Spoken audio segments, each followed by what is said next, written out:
For the past 7 years, my marriage has been the kind that people admire from the outside. Stability, laughter, affection. Lisa and I had all of it. Or at least, I thought we did. I met Lisa in college, and from the very beginning, she captivated me. She was the kind of woman who turned heads without trying, someone who could hold an entire room's attention with nothing but a smile. She was confident, effortlessly charming, and had this undeniable energy that made you want to be near her. I was the opposite, reserved, logical, someone who planned for the future while she lived in the moment. But somehow it worked.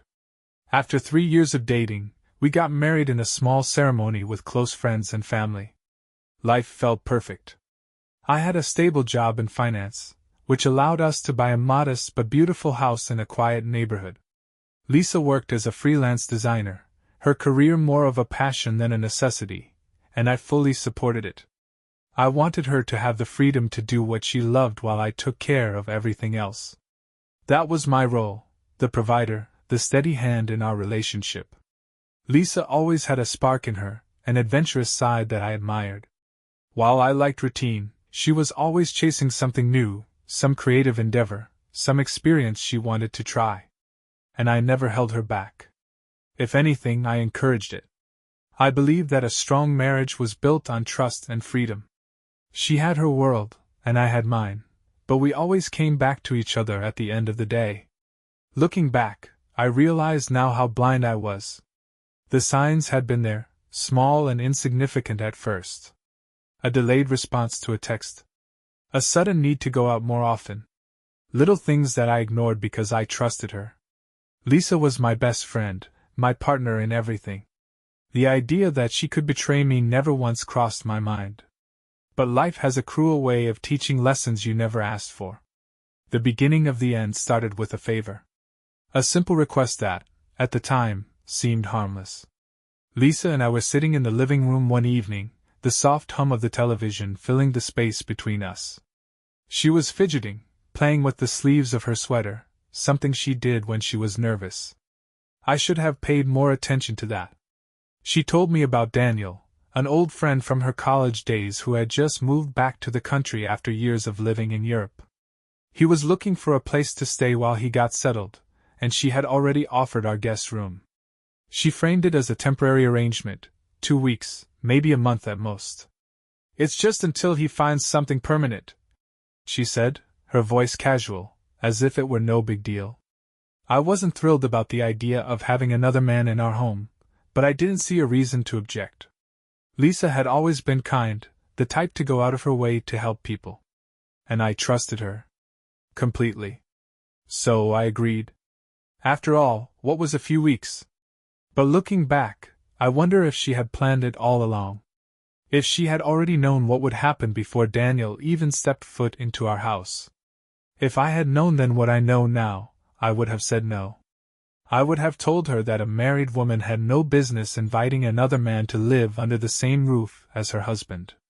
I would have questioned why she was so eager to help him, why her voice had that nervous edge when she brought it up. But I didn't. Because I was a fool. Because I trusted her. And that trust would cost me everything. Daniel arrived on a Wednesday evening. I remember it clearly because it was one of those long, exhausting days at work where all I wanted was to come home, eat dinner, and unwind. Instead, I walked into my house and found an unfamiliar presence already settled in. Lisa had taken care of everything. She had picked Daniel up from the airport, helped him carry his luggage inside, and even cooked dinner for the 3 of us. She was always a thoughtful person, always eager to make guests feel at home, but there was something about the way she moved around him that unsettled me. She wasn't just being polite. She was animated, engaged in a way I hadn't seen in a while, and I couldn't shake the feeling that I was intruding on something.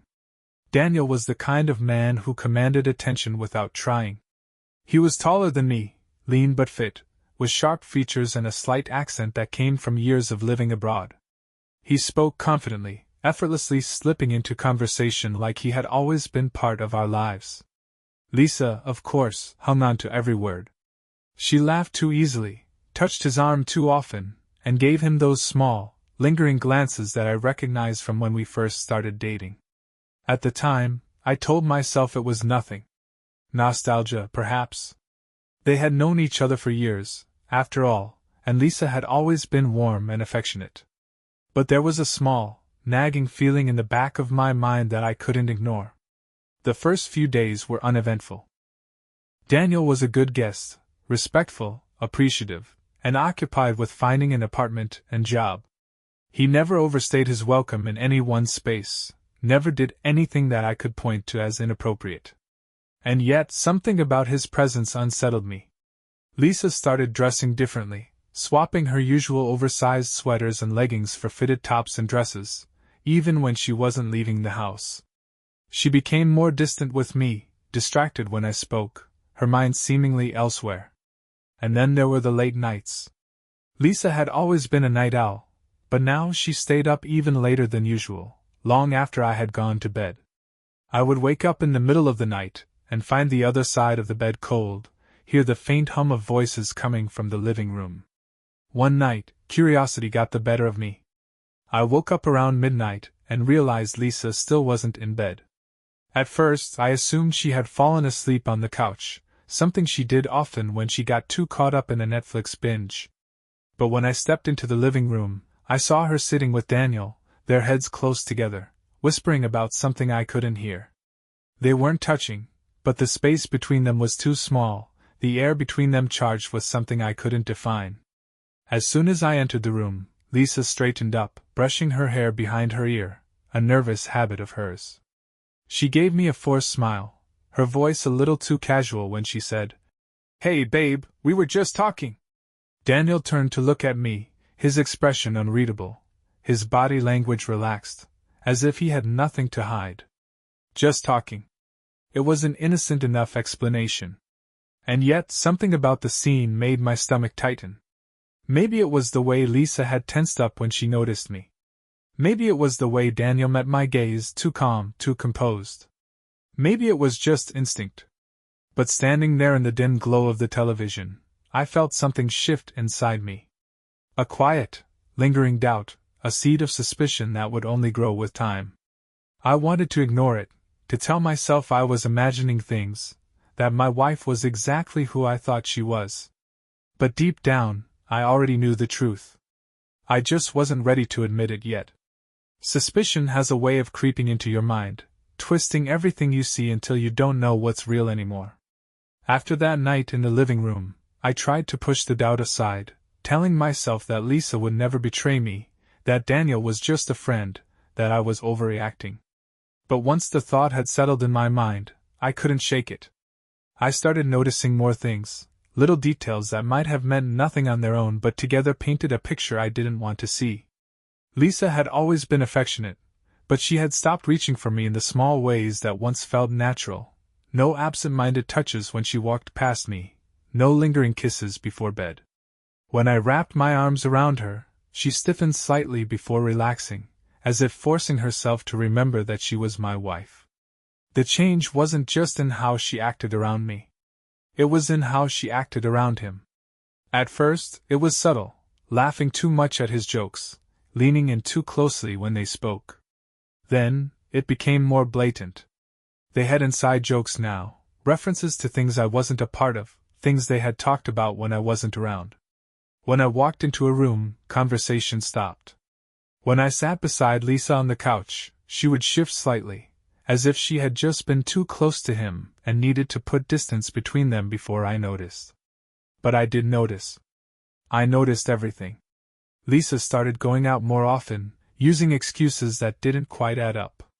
She had always been a homebody, someone who preferred the comfort of our house over socializing, but suddenly she had plans almost every night. Dinner with an old coworker.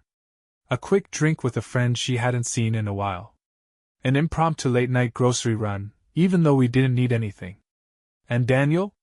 He would stay home, lounging in our living room as if he belonged there, giving me an easy smile whenever I passed by, as if there was no reason for me to suspect anything. I didn't want to be that kind of husband, the paranoid, jealous man who interrogated his wife over every little thing. So, I kept quiet, waiting for proof, waiting for something undeniable. And then, one night I got it. It was a Friday. I had planned to come home early, hoping to surprise Lisa with dinner, maybe remind her of what we had before Daniel arrived and everything changed. But as I pulled into the driveway, something made me pause. The house was too quiet. Normally, when Lisa was home, there was some sign of life, a light on in the living room, music playing from the kitchen. But the windows were dark. I checked my phone. No missed calls, no texts. Lisa had told me she'd be home all night, just relaxing. A cold feeling settled in my stomach as I unlocked the door and stepped inside. At first, everything seemed normal. The house was silent, the air still. I set down my briefcase, moving through the hallway toward the bedroom, and that's when I heard it. A muffled sound, low voices behind the closed door. My heart pounded as I approached, my hands suddenly clammy. The door wasn't locked. It never was. I pushed it open. Lisa and Daniel. Together. My wife, tangled in the sheets with another man in the bed we shared. The moment froze in time, burned into my mind in a way I would never be able to erase. Lisa gasped, jerking away from him, her face going pale as she scrambled to cover herself. Daniel just stared at me, his expression unreadable, as if he had already prepared himself for this moment. I felt everything and nothing all at once. Rage, betrayal, disbelief, emotions I couldn't even name surged through me, but I couldn't move. I just stood there, staring at the woman I had given my life to, watching her scramble for words, excuses, explanations that I didn't want to hear. There it was. The undeniable proof. The moment I had been dreading but could no longer deny. Lisa had betrayed me. And now, there was no going back. The silence in the room was suffocating, heavier than any words that could have been spoken. Lisa clutched the sheets to her chest, her mouth opening and closing as if she were searching for the right thing to say. But there was nothing, no excuse, no justification, no possible arrangement of words that could undo what I had just seen. Daniel, on the other hand, didn't even bother with the pretense of shame. He sat up slowly, his gaze steady, his face devoid of remorse. He didn't scramble for an apology or attempt to explain himself. He just watched me, waiting to see what I would do. I wanted to hit him. The thought came so suddenly, so violently, that I felt my fists clench at my sides without realizing it. Every part of me burned with the need to do something, to scream, to throw something, to wipe that calm expression off his face with my bare hands. But I didn't move. I just stood there, my entire body locked in place, my heart pounding so loudly in my ears that I could barely hear anything else. Lisa finally spoke, her voice hoarse, trembling. "It's not what it looks like," she whispered. A pathetic, meaningless lie. Even she must have realized how ridiculous it sounded, because she immediately looked away, her shoulders slumping as if she had already accepted defeat. I exhaled sharply, a bitter laugh escaping before I could stop it. Not what it looks like. Was that really what she was going with? I didn't need to ask how long it had been going on. I didn't want to know. It didn't matter if this was the first time or the 100th. The damage had already been done. I turned and walked out, my body moving before my mind had even processed the decision. Lisa called after me, but I didn't stop. I didn't look back. I made it to the front door before I realized I had nowhere to go, that this was still my house, my life that she had ripped apart. My hands trembled as I braced myself against the wall, trying to steady my breathing, trying to stop the raw anger from boiling over. Lisa didn't come after me right away. I heard muffled voices from the bedroom, her and Daniel, whispering urgently, maybe arguing. The thought made me sick. She was probably begging him to leave, to disappear before I did something irrational. Or maybe she was reassuring him, making sure he was okay while I stood there in the hallway, drowning in the wreckage of our marriage. Minutes passed, maybe longer. Time felt strange, disjointed. When Lisa finally stepped out of the bedroom, she looked pale, her hair still messy from where Daniel's hands had been. The sight of her made my stomach churn. This was the woman I had built my life around, the woman I had trusted more than anything in the world, and now, looking at her felt like looking at a stranger. "Please," she said, voice barely above a whisper. Can we talk? I laughed again, this time colder. Talk? Now she wanted to talk? I had given her every chance to be honest, every opportunity to tell me if something was wrong, and instead, she had chosen this. The weight of it hit me all at once. I had lost my wife, my marriage, my entire sense of stability in the span of a few minutes. I didn't respond. I just walked past her, toward the front door. I needed air, space, anything to get away from her before the rage inside me consumed me completely. As I stepped outside, the night air felt sharp against my skin, grounding me for the first time since I had opened that bedroom door. Lisa had made her choice. Now, I had to decide what I was going to do next. I drove for hours without a destination, my hands gripping the steering wheel so tightly that my knuckles ached. The anger sat in my chest like a burning coal, heavy and consuming. No matter how far I drove, no matter how many turns I took, I couldn't outrun the image burned into my mind, Lisa and Daniel tangled together in the bed we once shared. The betrayal was suffocating, like a rope tightening around my throat, making it impossible to think of anything else. I ended up in an empty parking lot, the neon lights of a closed diner flickering weakly against the dark sky. I sat there, staring at the cracked pavement beneath my headlights, trying to make sense of everything. How long had she been lying to me?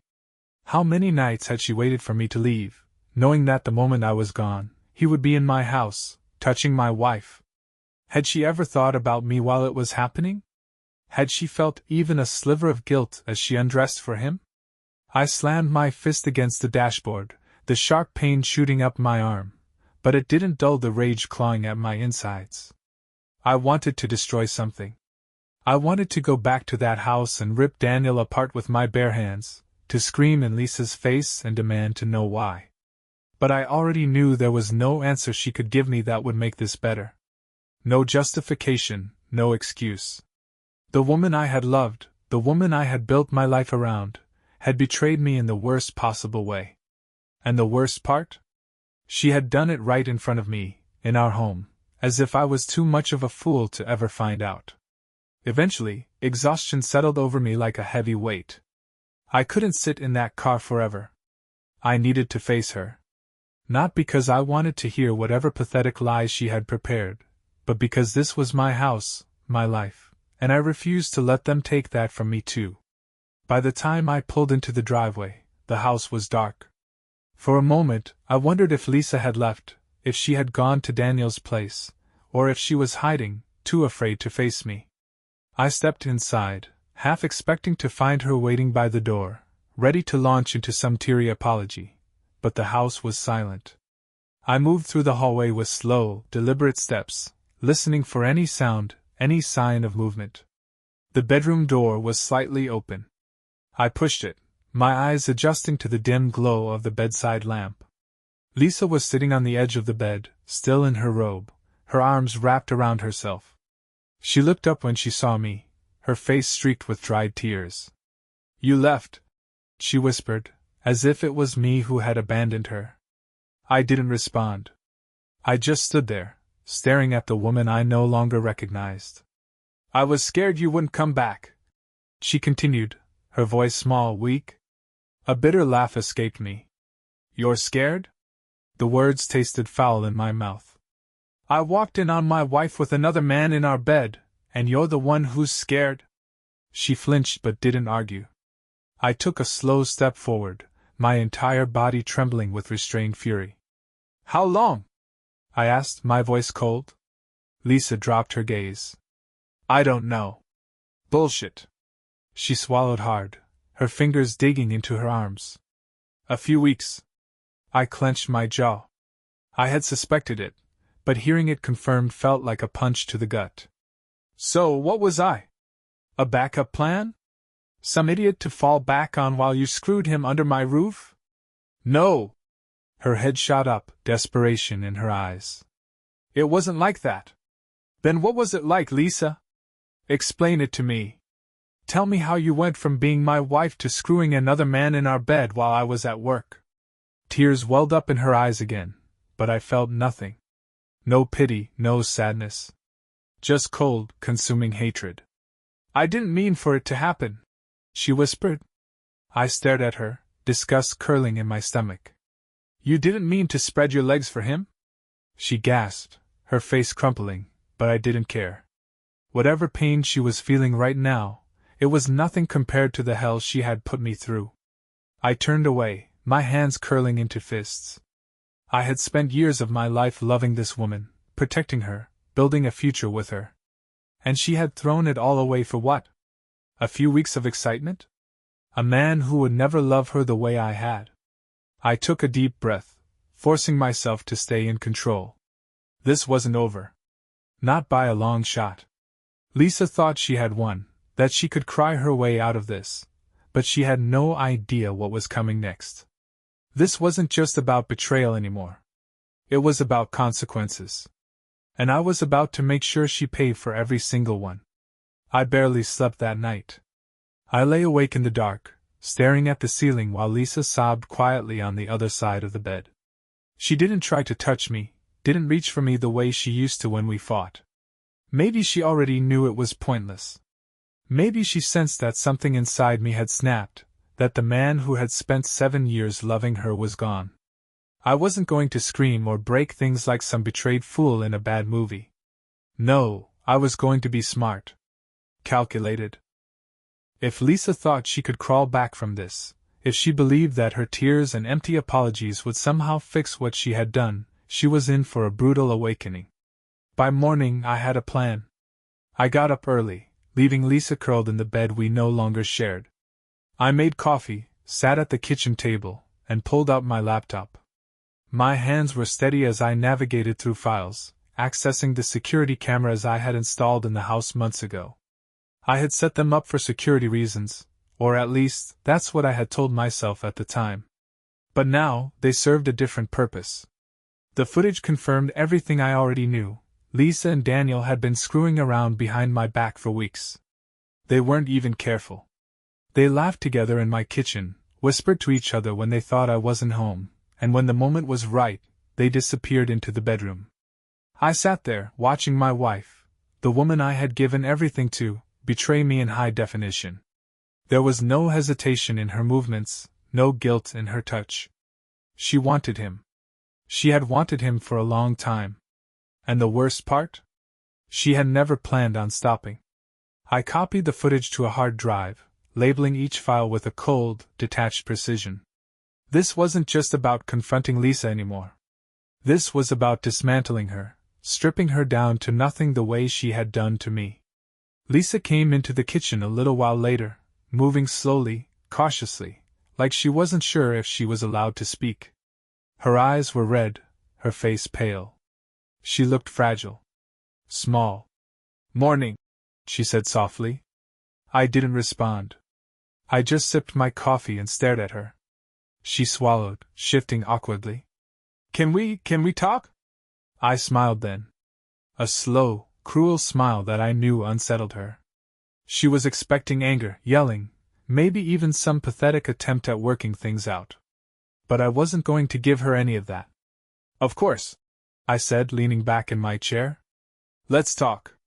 I let her stammer through another half-assed apology, let her twist herself into knots trying to explain why she had done it, how it had just happened, how she still loved me, how we could maybe fix things. I let her believe, for just a moment, that there was a chance. And then I shattered it. I slid the hard drive across the table. "Here's everything," I said, my voice even. "Every time you cheated, every lie you told, every disgusting little secret you thought you could keep. It's all there." Lisa's face drained of color. What?" I tilted my head, watching her panic settle in. "Security cameras. You remember those, don't you? The ones you and Daniel were too busy screwing each other to notice?" She reached for the hard drive, but I pulled it back before she could touch it. "I've already made copies," I said casually. "One for my lawyer. A few for safekeeping. But don't worry, I'll only use them if I have to." Tears welled in her eyes. "Please don't." "Don't what?" I cut her off. "Don't make you face the consequences of your choices?" "Sorry, sweetheart, But that's not how this works. She stared at me, realization sinking in. I wasn't just angry. I wasn't just leaving. I was going to destroy her. And that was the moment she finally understood. She had made the worst mistake of her life. Lisa sat frozen in her chair, her face pale as she stared at the hard drive resting between us. The weight of what I had just told her settled on her like a crushing force, stealing the breath from her lungs. She opened her mouth, but no words came out. What could she say? She had been caught. There was no room for denial, no space left for the pathetic excuses she had rehearsed in her head. I let the silence stretch, watching her struggle, waiting for the moment when she would realize that there was no way out. Then I leaned forward, my voice calm, almost too calm. Daniel needs to leave. Now. Her breath hitched, and for a second, I saw something flicker in her expression. Was it fear? Guilt? Or was it the realization that I wasn't giving her time to spin some kind of damage control? It didn't matter. None of it mattered. Wait, she said, her voice shaking. Please don't do this. Can we talk first? I laughed, a hollow, humorless sound. Talk? Like how you talked to him behind my back? Like how you whispered to him in my house while I was at work? No, Lisa. We're way past talking. She stood abruptly, knocking her chair back. I swear I never wanted to hurt you. But you did. I cut her off. And now I'm done. I stood, taking the hard drive with me, and turned toward the hallway. I could hear Lisa scrambling after me, her bare feet slapping against the tile as she tried to catch up. I didn't slow down. I was already at the guest room door. Without hesitation, I grabbed the handle and threw it open. Daniel was inside, standing near the window, half-dressed like the pathetic coward he was. He turned to me with a look that was somewhere between guilt and defiance, like he couldn't decide whether he should apologize or try to act like none of this was his fault. Get out, I said. My voice was steady, controlled. It wasn't a request. Lisa appeared beside me, reaching for my arm. Please don't do this like this. I pulled away sharply. You don't get to ask me for anything. Daniel exhaled, rubbing the back of his neck like this was some minor inconvenience, like he was being asked to leave a party early. Look, man, I know this is. I took a step toward him, and whatever smugness he had disappeared instantly. His hands came up, defensive, as if he thought I might hit him. Maybe I should have. Maybe that would have been easier. But violence wasn't going to fix what had already been broken. You have exactly 5 minutes to get your shit and get the hell out of my house, I said coldly. Or I'll throw it all onto the street myself. Daniel hesitated, like he wanted to argue, but something in my face must have told him I wasn't bluffing. He nodded once, muttered something under his breath, and started shoving his things into a duffel bag. Lisa tried again. Please, can we? I turned to her sharply. You're leaving too. Her lips parted in shock. What? I took a step back, creating space between us like the very sight of her was unbearable. Pack your bags, Lisa. You're not staying here. Her hands trembled. I don't have anywhere to go. Not my problem, I said flatly. You didn't think about that when you spread your legs for him, did you? She flinched like I had struck her. Good. Let her feel even a fraction of the pain she had put me through. Tears spilled down her cheeks. I made a mistake. I shook my head slowly. No, Lisa. A mistake is forgetting to buy milk. What you did? That was a choice. Over and over again. Daniel shoved past us, his bag slung over his shoulder. He didn't look at Lisa. He didn't say a word to her. Coward. He had gotten what he wanted, and now he was running. Just like I knew he would. I followed him to the door, watching as he walked down the driveway. I waited until he was in his car, engine roaring to life, tires screeching against the pavement as he sped away. Then I turned back to Lisa, who stood there trembling, arms wrapped around herself as if she could hold herself together. Pack your bags, I repeated. I want you gone. She stared at me, her lip quivering. Please. I didn't answer. I just walked away, leaving her standing there in the wreckage of the life she had destroyed. This was only the beginning. She wasn't just losing me. She was about to lose everything. Lisa was still standing in the hallway when I walked into the bedroom.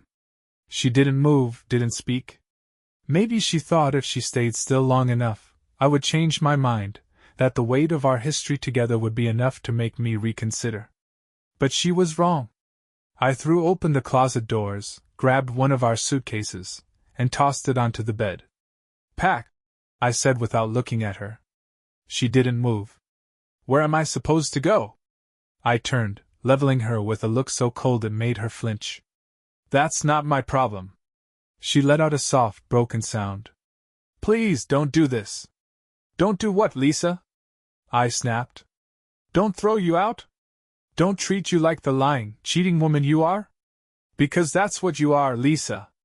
And you don't get to sleep in my house, eat my food, live under my roof like nothing happened. She sank onto the edge of the bed, her shoulders shaking. I never wanted to hurt you. I exhaled sharply, shaking my head. You didn't just hurt me, Lisa. You destroyed everything. And now, you get to deal with the consequences. I left her there, crying into her hands, and walked into my office. My hands were steady as I pulled up my bank accounts. We had a joint savings account, but I had been smart. I kept most of my money in separate accounts, one she never had access to. I transferred every last dollar from the joint account into my personal one. Lisa had a small account of her own, but it wasn't much. I knew that. And I didn't care. Next, I called my lawyer. I had already collected the evidence. The security footage, the text messages I had found on her phone while she slept, she didn't even have the decency to delete them. It was all there. In this state, infidelity mattered in court. And I was going to use every single piece of evidence to make sure she walked away with nothing. When I returned to the bedroom, Lisa was still sitting there, the suitcase unopened beside her. I grabbed a handful of her clothes from the closet and tossed them inside. Pack or I'll do it for you. She looked up at me, eyes red and swollen. You don't have to be cruel. I laughed. Cruel? Lisa, I'm being generous. I could ruin you if I wanted to. I could send that footage to your friends, your family, your job. Do they even know what kind of woman you are? Do they know you're the kind of person who throws away a marriage for a cheap fling? She swallowed hard, looking away. You wouldn't. I leaned down, lowering my voice. Try me.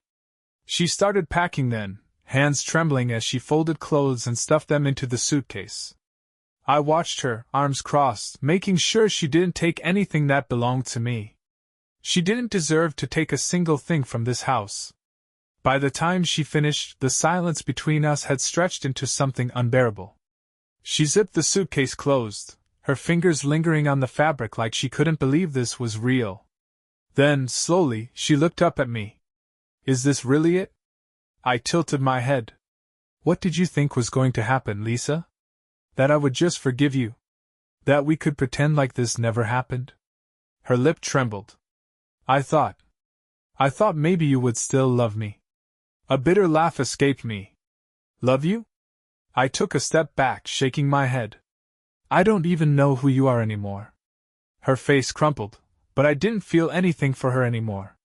Whatever love I had for Lisa had been buried the second I saw her with Daniel.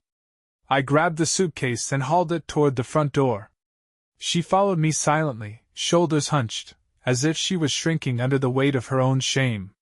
When we reached the door, she hesitated. Where am I supposed to go? She whispered. I opened the door and gestured toward the night outside. Anywhere but here. For a moment I thought she would beg again, that she would throw herself at my feet and cry and plead for another chance. But she didn't. She stepped outside, dragging the suitcase behind her. She stood there for a second, staring at the ground like she was waiting for me to stop her. I didn't. I shut the door in her face. And just like that, Lisa was gone. But I wasn't done with her yet. Throwing Lisa out was only the beginning. She thought she could cheat, betray me, and walk away with even a shred of dignity. She was wrong. The moment that door closed behind her, I made it my mission to ensure she regretted every single choice that led her to this moment. The next morning, I met with my lawyer. The security footage, the saved text messages, the timestamps of my business trips, everything was documented, lined up neatly, ready to be used. In our state, infidelity still mattered in divorce proceedings. I wasn't just divorcing Lisa, I was making sure she walked away with nothing. No house. No money. No safety net. I initiated an at-fault divorce, citing adultery. My lawyer assured me that with the evidence I had, Lisa's chances of securing alimony were close to non-existent. The house? It was mine. My accounts? Protected. Everything Lisa had taken for granted, the comfort, the stability, the lifestyle I had worked my ass off to provide, was about to disappear. She didn't see it coming. For the first few days after I kicked her out, she tried calling. I ignored every single attempt. She sent long, rambling texts, shifting between apologies and excuses. At first, she begged, swearing she had made a mistake, that we could fix things. Then, when she realized I wasn't responding, her messages turned bitter, accusing me of being cruel, of overreacting. I read them in silence, shaking my head at how pathetic she had become. She wasn't sorry for what she had done. She was sorry she had been caught. Then came the inevitable. She ran out of options. She had been so comfortable in our life, so dependent on what I provided, that she never thought about what would happen if I cut her off. When she finally got the divorce papers, she showed up at my office, demanding to see me. Security turned her away before she even made it past the front desk. That same night, she tried coming to the house, pounding on the door, shouting my name. I didn't even look through the peephole. I just let her scream until she realized I wasn't going to let her back in. The next morning, she called my lawyer, desperate to negotiate. She wanted the house. I laughed when my lawyer told me. She wanted a settlement, something to help her get back on her feet. She got nothing. She had no claim to my assets, no argument that could hold up in court. She had walked out of my life the moment she let Daniel into our bed, and she would leave with exactly what she had chosen, nothing. I heard through mutual friends that she was staying at a cheap motel on the outskirts of town. She had no job, no savings, and the so-called friends she thought she could rely on had disappeared the moment they realized she had nothing to offer them. As for Daniel, he was gone. He never reached out to her, never tried to fix things. I knew he wouldn't. He got what he wanted and left her in the wreckage. The final blow came 2 months later, when the divorce was finalized. Lisa called me one last time, the desperation in her voice barely concealed. "Please," she whispered, as if we were still close enough for that word to hold meaning. "I have nothing, Dave." I let the silence stretch, then spoke calmly, coldly. "Not my problem." And then I hung up.